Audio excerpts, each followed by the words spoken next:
আজি মুখ্যমন্ত্ৰীৰ আত্মনিৰ্ভৰ অসম অভিযানৰ পুঁজি বিতৰণৰ যি আমি কাৰ্যসূচী হাতত লৈছিলোঁ সি সামৰণি পৰিলে। ৭৫,০০০ যুৱক যুৱতীক মুখ্যমন্ত্ৰীৰ আত্মনিৰ্ভৰ অসম অভিযানৰ প্ৰথম কিস্তি আমি প্ৰদান কৰিলোঁ। লখিমপুৰ আৰু ধেমাজিত আজি সফলভাৱে ৰূপায়ণ কৰাৰ পিছত আমাৰ ডাঙৰ দায়িত্ব এটা আজি সামৰণি পৰিলে। সমান্তৰালভাৱে লভলীনা বৰগোহাঁই নামত উৎসৰ্গিত লখিমপুৰৰ সুন্দৰ ষ্টেডিয়ামখনৰো আজি আমি উদ্বোধন কৰিলোঁ। পৰৱৰ্তী পৰ্যায়ত ছুইমিং পুলকে ধৰি আৰু কেইবাটাও নতুন কামো ইয়াতে আৰম্ভ হ'ব। ইয়াৰ উপৰিও লখিমপুৰৰ কেইবাটাও ইনফ্ৰাষ্ট্ৰাকচাৰ প্ৰজেক্ট আমি উদ্বোধন আৰু আধাৰশিলা স্থাপন কৰিম। লখিমপুৰবাসীৰ তৰফৰ পৰা অশেষ ধন্যবাদ কৃতজ্ঞতা জ্ঞাপন কৰিলে। এনেকুৱা এখন ধুনীয়া ষ্টেডিয়াম খুব মোৰ দৃষ্টিত আজি অসমৰ ভিতৰতে আটাইতকৈ ধুনীয়া ষ্টেডিয়াম লখিমপুৰখনৰ। সম্পূৰ্ণ কামখিনি কেতিয়াকৈ সম্পূৰ্ণ হ'ব? এটা ফেজৰ কাম কালিৰ পৰাই আৰম্ভ হ'ব, ছুইমিং পুল আদিৰ কাম, আৰু বাকী ক্ৰিকেটৰ কাৰণে আমি ফ্লাড লাইটিং কৰিব লাগিব আৰু গেলাৰীৰ সংখ্যা লাহে লাহে বঢ়াব লাগিব আৰু স্পৰ্টছ হোষ্টেল অলপো কৰিব লাগিব। হ'ব,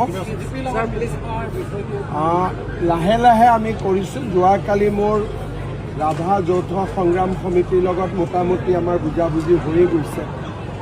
এই মাহতে BPF-ৰ লগতো আমাৰ বুজাবুজি সম্পূৰ্ণ হৈ যাব। AGP-ৰ লগত প্ৰথম সপ্তাহত আমাৰ বুজাবুজি হৈ যাব।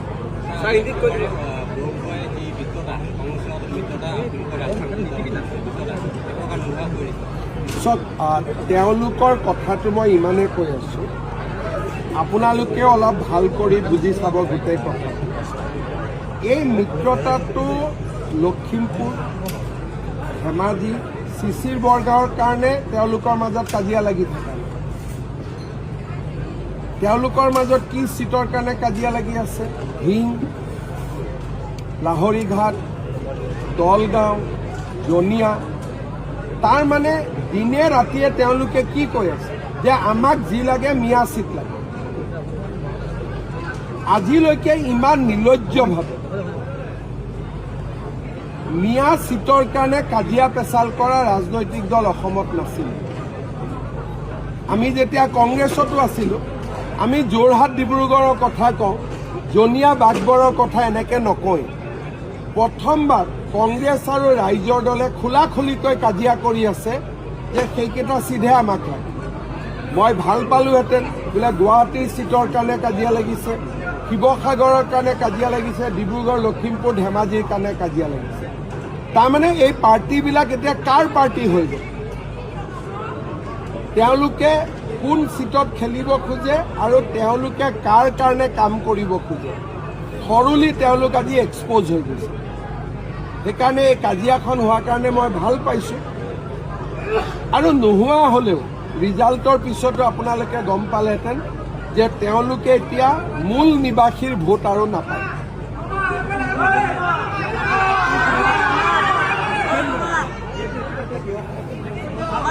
ভূপেন বৰাই দলৰ মনোনয়ন পাব।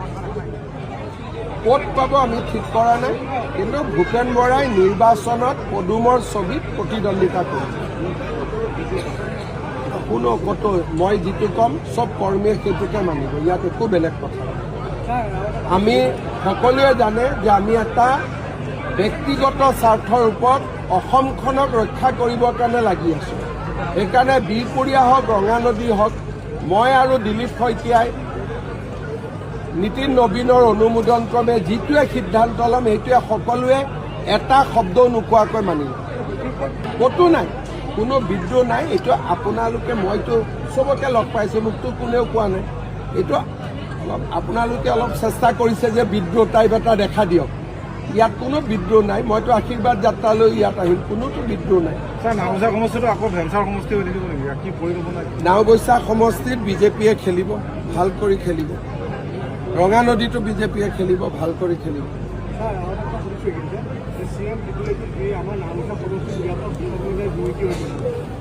যেতিয়ালৈকে সমষ্টি ভেঞ্চাৰ হৈ থাকিব, দুৰ্নীতি হৈয়ে থাকিব। গতিকে যোনে পাওক টকাকেইটা ক'লো নহয় মই 10 লাখ ল'ৰাক দিব ৰেডি হৈ আছোঁ, যোনে পাওক খালি ব্যৱসায় কৰক, মোক ইমানে লাগে। আৰু তাৰ মাজত ইক পাইছে তাক পাইছে এইবিলাক যিটো কেঁকুৰা ছিষ্টেম, এইটোৰ পৰা মই ওলাই যাব খুজিছোঁ। আপোনালোকে পালেও মোৰ আপত্তি নাই, খালি ব্যৱসায়টো কৰিব লাগে। যে 2 লাখ ল'লোঁ এই দোকানখন খুলিলোঁ, 2 লাখ ল'লোঁ এই ৰেষ্টুৰেণ্টখন খুলিলোঁ, 2 লাখ ল'লোঁ এই জিমটো খুলিলোঁ, যোনে পাওক অসমীয়াই পালেই হ'ল। বাংলাদেশী খেদা এতিয়া আৰম্ভ কৰিছোঁহে, ডেইলিটো 30 জনকৈ খেদি আছোঁ, সদায়তো মোৰ টুইটাৰত পায়ে আছে। আৰু অলপ বেছিকৈ ভাল কৰিও খেদিম, প্লেনিঙো কৰিলোঁ। এতিয়া সুপ্ৰিম কোৰ্টে ডিষ্ট্ৰিক্ট খেদাৰ পাৱাৰটো দি দিলে। এই ডেভেলপমেণ্টটো 1 বছৰত হৈছে। আজি ৰাতিপুৱাওতো 30টা গৈছে, মোৰ টুইটাৰত দেখিয়ে পাব আপোনালোকে, সদায়তো মই দিয়ে দিম।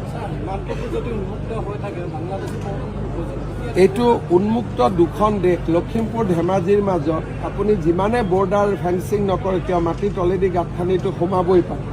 সেইটো দুৰ্ভাগ্য বুলিয়ে স্বাধীনতাৰ সময়ত দেশখন দুখণ্ডিত কৰোঁতে কথাবোৰ ভাবিব লাগিছিল যে দেশখন দ্বিখণ্ডিত কৰিলে এনেকৈ পাকিস্তান বাংলাদেশৰ পৰা মানুহ আহি